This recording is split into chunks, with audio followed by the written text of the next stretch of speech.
আমরা রান্না করব হচ্ছে পাঙ্গাস মাছ। পাঙ্গাস মাছের ভুনা। কড়াই চাপিয়ে সাদা তেল, পেঁয়াজ কুচি দিয়ে দিলাম।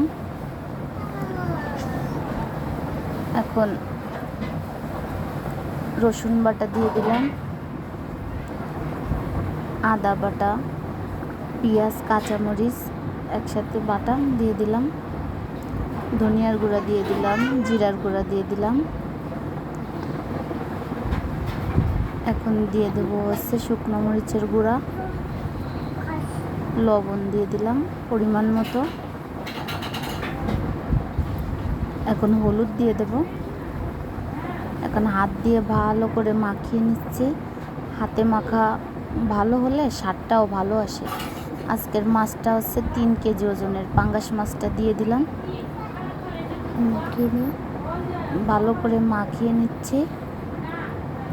যত ভালোভাবে মাখিয়ে নেওয়া হবে, যত ভালো করে মাখিয়ে নেওয়া হবে তত আর কি স্বাদটা ভালো আসে। এখন পানি দিয়ে দিলাম পরিমাণ মতো, দিয়ে এখন চুলার পরে বসিয়ে দেব। এই যে হয়ে গেছে,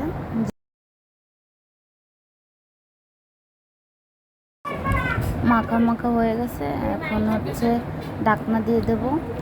ঢাকনা উঠিয়ে এখন জিরে গুঁড়ি দিয়ে নামিয়ে ফেলবো।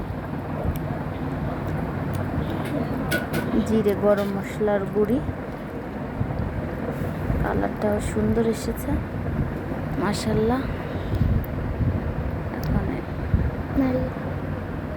এখন নামিয়ে দেব। আমাদের রান্নাটা যদি আপনাদের ভালো লাগে, আমাদের লাইক, কমেন্ট, শেয়ার করে দিন। আল্লাহ হাফেজ।